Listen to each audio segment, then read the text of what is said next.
Hello दोस्तों, कैसे हैं आप लोग। आई होप आप लोग अपने घर पर सुरक्षित होंगे।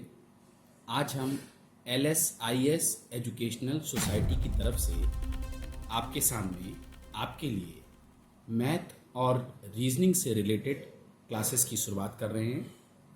हम आगे भी इन क्लासेस को आपके कमेंट और शेयर के अकॉर्डिंग कंटिन्यू करते रहेंगे। तो आइए दोस्तों, आज हम फर्स्ट डे की फर्स्ट क्लास में वर्बल रीजनिंग के अंतर्गत पदों का व्यवस्थीकरण यानी सिटिंग अरेंजमेंट सीखेंगे। ये आपके सामने सिटिंग अरेंजमेंट का एक प्रश्न है दोस्तों, जो बैंक के एग्ज़ाम, रेलवे के एग्ज़ाम, SSC एग्ज़ाम्स में कई बार पूछा भी गया है और इन जैसे प्रश्नों के आने की उम्मीद भी रहती है दोस्तों। ABCDEFG और H केंद्र की ओर मुंह करके एक गोलाकार मेज के इर्द गिर्द बैठे हैं, पर जरूरी नहीं कि इसी क्रम में। C, G और A दोनों के बगल में बैठा है। E C के बाएं को दूसरे स्थान पर बैठा है। E और H के बीच में दो लोग बैठे हैं। B G के बगल में बैठा है। B और F के बीच में केवल एक व्यक्ति बैठा है।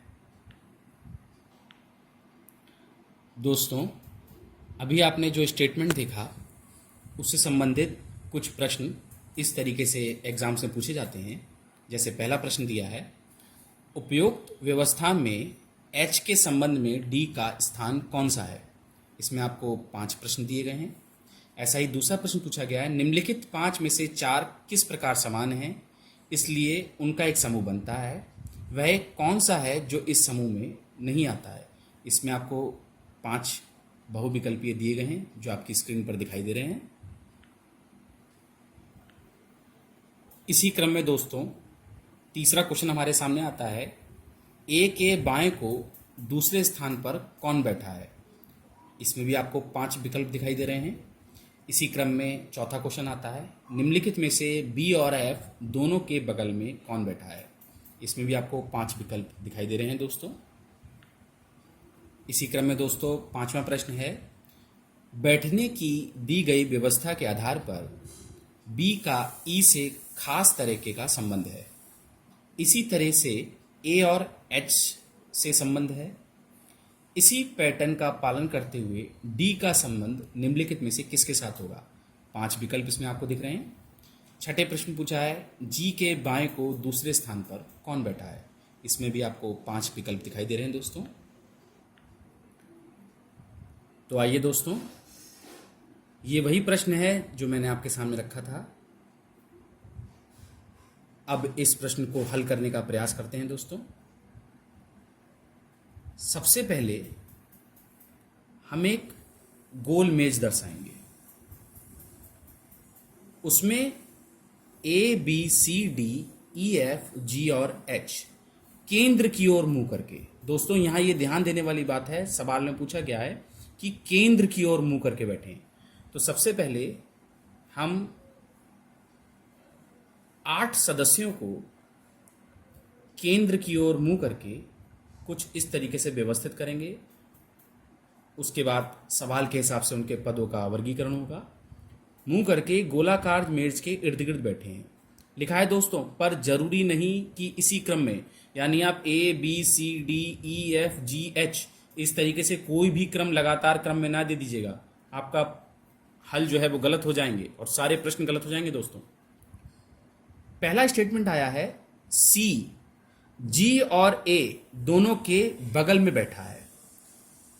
कुछ लोग इसे इस तरीके से पढ़ लेते हैं, C G और A दोनों के बगल में बैठा है। ये कॉमा बता रहा है कि G और A दोनों के बगल में कौन जुड़ा हुआ है, C। तो हम किसी भी स्थान पर C को एक स्थान दे देंगे और उसके बगल में एक स्थान G को दे देंगे और एक स्थान A को दे देंगे। तो पहला हमारा स्टेटमेंट हुआ, C G और A दोनों के बगल में बैठा है। तो आप यहां देखिए C जो है वो G और A दोनों के बगल में बैठा है। ई सी के बाएं को दूसरे स्थान पर बैठा है। जो ई है वो सी के बाएं को दूसरे स्थान पर बैठा है। दोस्तों, प्रश्न में कहा गया है सी के बाएं को दूसरे स्थान पर। सी के बाएं को दूसरे स्थान पर। बायां यानी हमारा लेफ्ट हैंड, दायां यानी हमारा की राइट हैंड। तो सी के बाएं, अगर सी केंद्र की ओर मुंह करके बैठा है दोस्तों, तो उसके लेफ्ट से दूसरे स्थान पर, यानी पहला स्थान दूसरा स्थान, तो ये स्थान चला गया ई को। अगले स्टेटमेंट में कहा है ई और एच के बीच दो लोग बैठे हैं। ई और एच के बीच, तो यानी दोस्तों दो स्थान छोड़कर हम एच को बैठा दे रहे हैं। तो आप देखिए स्टेटमेंट के अकॉर्डिंग ई और एच के बीच में दो लोग आ गए। बी जी के बगल में बैठा है। यहां देखें बी जो है वो जी के बगल में बैठा है। और अगले स्टेटमेंट में कहा है बी और एफ के बीच में केवल एक व्यक्ति बैठा है। बी और एफ के बीच में केवल एक व्यक्ति बैठा है। तो दोस्तों, इस स्टेटमेंट में कहा है बी और एफ के बीच में केवल एक व्यक्ति बैठा है। अब अगर दोस्तों अगर हम बी को यहां बैठाते हैं तो यहां एफ किसी हालत में नहीं बैठ पाएगा। अगर बी को यहां बैठाते हैं तो यहां एच ऑलरेडी बैठा है। तो ऐसी स्थिति में आपको दिख रहा है कि यहां बी और एफ के लिए ये पद बिल्कुल उपयुक्त हैं। लेकिन अभी हमें निर्णय नहीं है दोस्तों कि यहां बी है यहां एफ है, कि यहां बी है यहां एफ है। तो हम कुछ इस तरीके से मार्किंग कर देंगे, बी और एफ यहां बी और बी और एफ यहां बी। अभी स्थान सुनिश्चित नहीं है, इस स्टेटमेंट से स्थान सुनिश्चित हो जाएगा। बी जी के बगल में बैठा है। बी जो है वो जी के बगल में। अब दोस्तों हमें जी के बगल में बी को बैठाना है, एक स्थान खाली है, तो हम यहां जी को बैठा दे रहे हैं। अब जैसे ही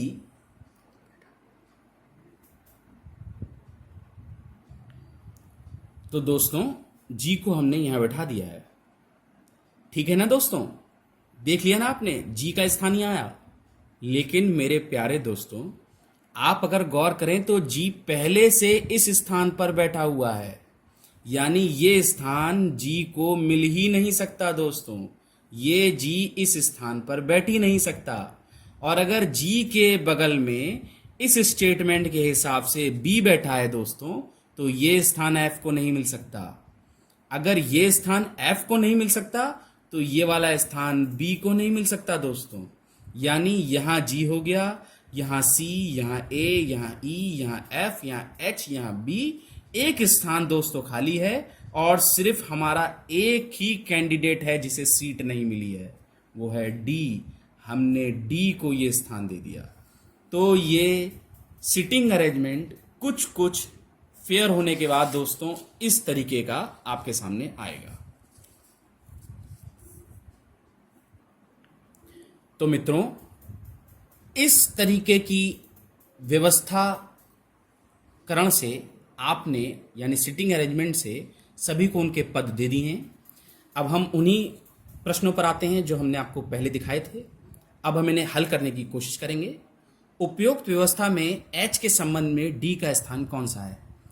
एच के संबंध में डी का स्थान कौन सा है? ये एच है, ये डी है। अब विकल्प देखें, बाएं को तीसरा, बाएं के बगल में, दाएं को पांचवा, दाएं बगल में, या दाएं को दूसरा। आप चाहें तो वीडियो को पॉज करके भी इन प्रश्नों को देख सकते हैं दोस्तों। तो यहाँ प्रयास कीजिए, कुछ देर आप प्रयास कीजिए, दिमाग लगाइए दोस्तों। अब अगर हम हल करने की कोशिश करें तो हम ये देखते हैं एच के संबंध में डी का स्थान, एच के संबंध में डी का स्थान। तो डी जो है वो एच से दाहिने हाथ पर, हमने बताया था आपको दोस्तों, अगर इस तरीके से हम व्यवस्था देखेंगे तो एच से सीधे हाथ पे यानी राइट हैंड पे 1 2 दूसरे स्थान पर सीधे हाथ की तरफ बैठा है। और ऑप्शन हमको मिल रहा है दाएं को दूसरा। तो ये हमारा बिल्कुल सही विकल्प है, इसको चुनेंगे दोस्तों। अगला प्रश्न है, निम्नलिखित 5 में से 4 किसी प्रकार समान हैं, इसलिए उनका एक समूह बनता है। वह एक कौन सा है जो इस समूह में नहीं आता है? C H. सबसे पहले हम सी और एच को देखेंगे दोस्तों। सी और एच, इनके बीच में 2 कैंडिडेट हैं। एफ और ई, एफ और ई, इनके बीच में एक कैंडिडेट है, एक कैंडिडेट है। इनके बीच में 2 कैंडिडेट हैं। ए और बी, ए और बी, इनके बीच में भी दोस्तों 2 कैंडिडेट हैं। जी और एफ, जी और एफ, दोस्तों इनके बीच में भी 2 कैंडिडेट हैं। डी और सी, डी और सी, दोस्तों इनके बीच में भी 2 कैंडिडेट ए और ई बैठे हुए हैं। तो आप देखेंगे 1 2 3 4, इन चारों ही विकल्प में 2 कैंडिडेट बैठे हैं। लेकिन ये बी ऑप्शन एक ऐसा ऑप्शन है दोस्तों जिसमें सिर्फ एक कैंडिडेट है जो बीच में बैठा है, तो ये इस समूह में नहीं आता है। और इस समूह में ना आने के कारण इस वाले प्रश्न का उत्तर बी ऑप्शन होगा। दोस्तों तीसरे प्रश्न पूछा गया है, ए के बाएं को दूसरे स्थान पर कौन बैठा है? तो ये ए हो गया।